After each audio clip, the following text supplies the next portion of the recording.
Welcome to Vinod study circle. ఫిబ్రవరిలో మనకు మరో డిఎస్సి అని చెప్పేసి వెలుగు పేపర్లో ఉన్నటువంటిది దిశ పేపర్లో ఉన్నటువంటి పేపర్ ఇచ్చారు. జాబ్ క్యాలెండర్ ప్రకారమే ముందుకు ప్రీ ప్రైమరీ సెక్షన్లకు టీచర్ పోస్టులు నవంబర్లో టెట్ నోటిఫికేషన్ వస్తుంది.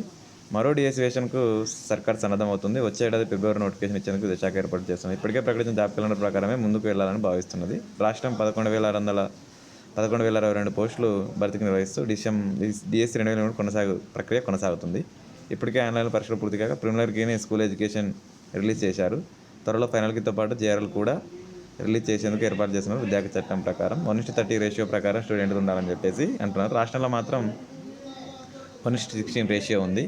రిలేషన్ చేస్తే చాలా పోస్టులు మిగిలిపోతాయని అధికారులు చెప్తున్నారు. ఈ క్రమంలో కాంగ్రెస్ పార్టీ ఎన్నికల మేనిఫెస్టోలో పెట్టినట్టుగానే అధికారంలోకి వచ్చిన తర్వాత జాబ్ క్యాలెండర్ రిలీజ్ చేస్తుంది. దీన్ని అమలు చేసేందుకు ఇప్పటికీ ఇచ్చిన కసరత్తు మొదలుపెట్టింది. సో డిసెంబర్ 2025 నోటిఫికేషన్ ఇవ్వాలని భావిస్తుంది. ఏప్రిల్ లేదా మేలో పరీక్షలు నిర్వహించాలని చెప్తున్నారు. ప్రీ ప్రైమరీ తరగతులు కూడా సరే, ప్రైమరీ తరగతులు కూడా సరే ప్రారంభించడానికి సర్కార్ కసరత్తు చేస్తుంది. దీంతో పాటు ఏంటంటే ఇప్పుడు మనకు నవంబర్లో నెక్స్ట్ మంత్, ఇప్పుడు సెప్టెంబర్, ఇది అక్టోబర్, నెక్స్ట్ మంత్ నవంబర్లో మనకు టెట్ నోటిఫికేషన్ ఇస్తారు. జనవరిలో కానీ సరే మనకు ఎగ్జామ్ ఉంటుంది. వచ్చే ఏడాది మనకు జనవరిలోని ఆన్లైన్ పరీక్షలు నిర్వహిస్తారు 3 నెలల కాల వ్యవధితోటి. దీన్ని బట్టి మీరు ఏంటంటే ఇప్పుడు ఎవరైతే బార్డర్లో ఉన్నాం, మనకు జాబ్ రాదనుకునే వాళ్ళు ఎవరైతే ఉన్నారో వాళ్ళు కొద్దిగా ఇంకా ఏం ప్రిపేర్ కాలేదు, ఫస్ట్ టైం ప్రిపేర్ కావాలి, వాళ్ళు దాగా దీని మీద సన్నద్ధం చేస్తే 100% స్కోరు మీరు చేయగలుగుతారు. మళ్ళీ డిఎస్సిలో 1 ఇయర్ లోపల వాళ్ళకు 1 ఇయర్ ఉంటుంది కాబట్టి పెద్ద నష్టం అయితే ఏం జరగదండి. ప్రిపరేషన్ స్టార్ట్ అయితే చేయండి. తర్వాత అలాగే చూసుకున్నట్టయితే మనకు ఇది ఫిబ్రవరిలో నోటిఫికేషన్ చెప్పేసి తెలంగాణ దిశ పేపర్లో వచ్చినట్టుంది. ఇప్పటికే 11 పేజీల ప్రక్రియ భర్తీ చేసినారు. ఫలితాల కోసం మనం అభ్యర్థులం వెయిట్ చేస్తున్నది అయితే వాస్తవమే. ఇస్తామని చెప్పేసి ఇంకా దీని మ్యాక్సిమం ఈ మంత్ ఎండింగ్ వరకు అందరం అనుకుంటున్న విషయం. ఇవ్వాల్సిన సిచ్యువేషన్ కాబట్టి ఇస్తున్నాం. ఆల్రెడీ కొంతమంది ట్విట్టర్ క్యాంపెయినింగ్ కూడా చేశారు. ట్విట్టర్ కూడా సరే, ఇంకా కొంతమంది ట్విట్టర్ కూడా ఉంది, ఇవ్వాలని చెప్పేసి కోరుకుందాం. తర్వాత డిఎస్సిలో 2008 సెలెక్టెడ్ అభ్యర్థులకు ఉద్యోగం అని చెప్పేసి నిన్న కాంట్రాక్ట్ ఉద్యోగం అది వచ్చింది. సో దాన్ని బట్టి కూడా సరే అది జరగడం జరుగుతుంది. దాన్ని బట్టి మనం ఏదన్నా అని చెప్పేసి డిసైడ్ అవ్వచ్చు.